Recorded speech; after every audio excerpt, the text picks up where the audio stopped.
security mode, so it cut off. And this means that we'll have to increase the curative and preventive maintenance operation, meaning that the cleaning of the filters will have to be more and more often on the train, all the system containing filters. The main system concerned are air conditioning system, because actually it has two filters.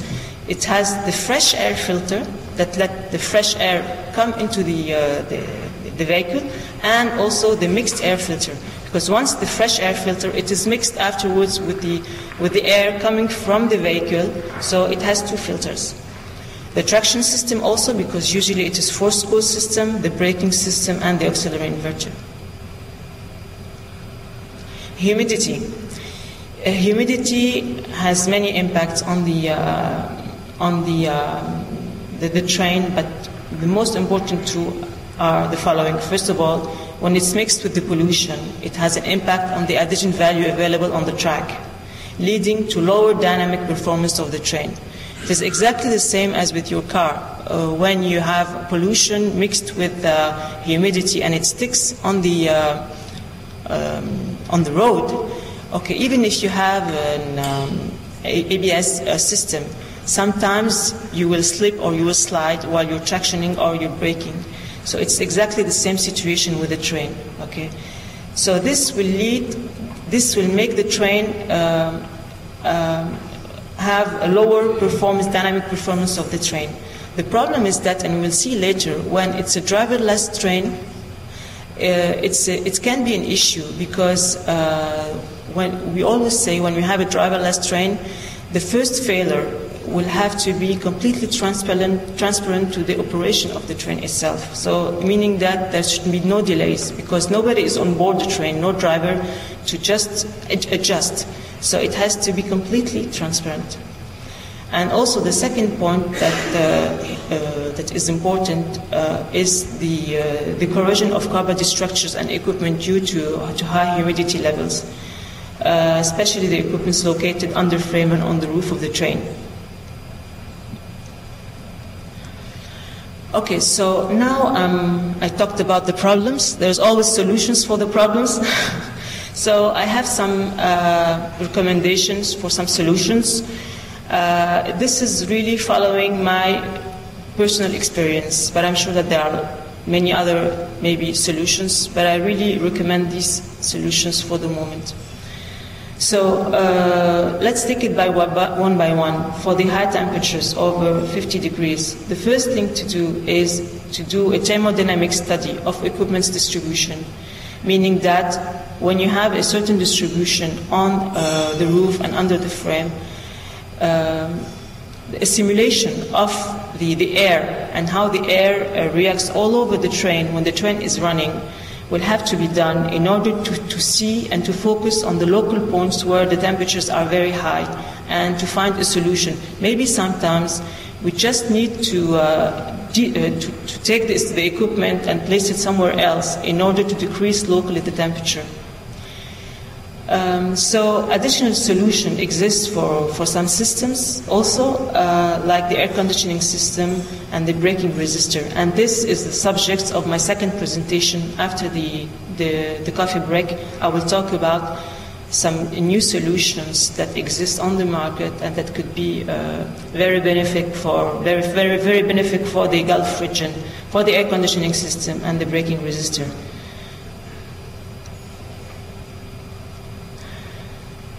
The second solution recommended when we have high temperatures is redundancy of systems, especially in case of driverless systems. And I'm insisting on driverless system solutions because I have realized that in the Gulf area, most of the clients ask for driverless trains operation. It is the highest technology, the high quality, but still there's always risks associated of having driverless systems. Because why? Because as I said before, the first failure must be transparent for operation of the train when we have driverless system.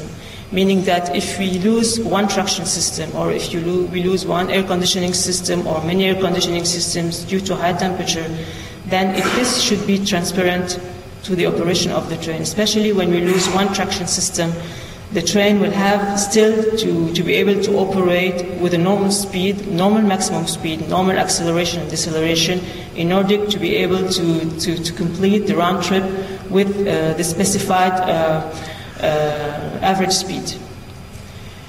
So when we have a redundancy of systems, it is a very good solution. However, we have, of course, high availability of system, meaning that if we lose one equipment, the other could replace it in a way. However, we need to think also about the operation from the start of the design. When we design a train, we need to think not only design and to fill up the requirements of the client. We need to think, okay, when the train will be operated, if this system is not available, how the operator will be able to deal with the situation. So even before the launch of the tender, I really believe that each client should put in his tendering documents some specific requirements for the operation of the train, because it is the most important thing. It is not just to have a very nice train and interior and exterior. It has to be very correctly operated in the future. So when I said higher availability, it is good because, okay, we have redundant systems. However, if there's a balance to find, because if we have a very high availability of the systems, we need also to think reliability of the train itself, because the higher will be the availability of the train because of the redundancy of equipment, the lower will be the reliability of the train. So we need to find a balance between the two.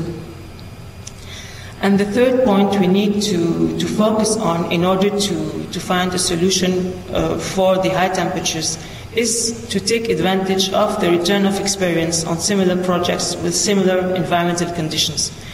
We have the Dubai Metro that is already operated since 9th of September 2009. Now it has almost been one year and a half. So we should have a good idea of how it has been operated, what kind of equipments have been cut off or failed, and Dubai, the return of experience from Dubai should help us to be able to say, oh, okay, this system has had some failures, for instance, the doors or the traction system or the air conditioning system. So maybe we need to think about putting an extra constraint in the tender documents in order not to be able to face again this kind of situation. And also the Mecca Metro. Okay, Mecca Metro, it is still new. It has been operated end of last year, so we need, I believe, to wait another year to be able to gain from the experience of the operation of the train. So the dust issue, the solution recommended is to choose, of course, adequate sand filters for the systems. And the most important thing is not just to put a filter, a kind of filter. We need to do a study of the granulometry of the local sand. Yeah, I think it's an English word, it's not only French. Granulometry of the local sand, meaning that the bigger the sand, the particle of sand is, we need to adapt the type of filter we need to install following the type of sand we have in the local country. This is a very, very important point to be considered. And also we need to search for filters with the minimum maintenance required or even maintenance free. Some filters exist on the market that are completely maintenance free. So this could be a very good solution for the Gulf countries. So humidity, in order to deal with the humidity, we need to choose adequate wheel slide and wheel slip protection, of course, but of course to do dynamic testing of the train on the track. It is type test and we have to ask for it and to request it from the rolling stock manufacturer from the beginning. And also we need to deal with the corrosion of the systems. We need to choose adequate material to minimize corrosion, like stainless steel or aluminium. But knowing that, for instance, aluminium has disadvantages in welding because of the local, when we weld the aluminium locally, it creates some the constraints, local constraints at the welding point, and the behavior of the material is completely changed and it's slower. This is it, I think. Thank you very much for your attention. I'd like to invite everyone to take a coffee break and visit the exhibition, and we'll resume the conference in 30 minutes. Thank you. So, hello again and welcome back. I am going to talk about another topic that I believe is very much linked to the first topic I presented to you previously. It is ecologic solutions for urban transit systems. So, just to give you a guidelines of the points I'm going to talk about during the presentation. The first one is the urban transit systems is the solution for traffic congestion, just to remind you of this. And secondly is that there are many countries that would like to go for urban transit systems, metro, LRT, in order to ease the congestion, the traffic congestion. However, there are some issues that remain unsolved, like, for instance, energy savings and the heat evacuation. Okay. So this, I believe, is a big concern also for the Gulf countries. Not the energy saving, I don't believe it is the energy saving. However, the heat evacuation is a very important point, and this is why this presentation is very much linked to the previous one. And then I am going to explain, to mention the main system on board the train that are involved by the above topics, which are the energy saving and the heat evacuation. And these systems are mainly the air conditioning system and the braking resistor. And you'll see for the air conditioning system, there's a solution to increase the energy saving amount. It is the air-air exchanger. It exists on the market, and it's an excellent solution. And I would push and advise everybody to go for it. And the braking resistor, I will explain to you later what is the use of the braking resistor. However, it produces a lot of heat, meaning that it will increase locally the temperature on the train. And for this, I believe that we could use supercapacitors as a solution in order to decrease the amount of heat evacuated by the train. Okay. So, first of all, the traffic congestion. There's more and more traffic congestion, increase of CO2 emission. So we need to find a transportation solution to minimize CO2 emission. So urban transit system, metro and LRT vehicle is the solution. And it's a fully electrical solution. You can say it's an ecological solution. However, there are some concerns related to urban transit systems. Though numbers of metro and LRT trains worldwide is continuously increasing because local authorities really realize that the pollution is really a big problem in the countries, some concerns remain unsolved. The first concern is energy savings. This topic is a daily concern for European countries. The second topic is the reduction of heat evacuated by systems on board the train. This concern is expressed by countries with high temperatures. This is an issue that is specifically concerning Gulf countries. So during the presentation, I'm going to suggest and recommend some solutions that will cover both concerns. So, just again to remind you, main equipments on board urban transit system.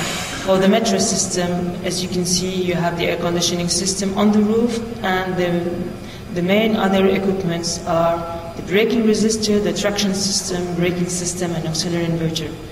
And the two main equipments I'm going to talk about are the air conditioning system and the braking resistor. For the LRT, we find again the air conditioning system and braking resistor, but everything is on the roof because of, as I said previously, the low floor characteristics of the LRT systems. So let's take it one by one. Let's talk about the energy saving topic. What are the equipments on board the train that are the highest energy consumption?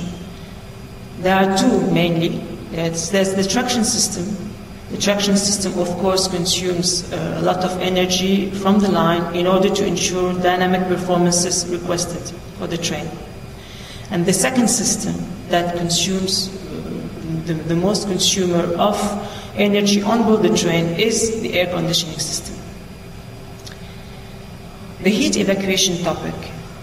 Now, the second topic is the heat evacuation topic. The total heat dissipation is mostly due to braking resistor system, meaning that I will explain to you later what is the use of the braking resistor system, but just in a few words in order for you from now on to understand. When the train brakes and the line is not receptive, most of the energy goes into a braking resistor that transforms it into heat. And when it's transformed into heat, this means that the local temperatures will increase drastically at the braking resistor system. So what we need to find is new ecological solutions for air conditioning system in order to increase energy saving or decrease the energy consumption and the braking resistor system. Okay, so I'm going to take it one by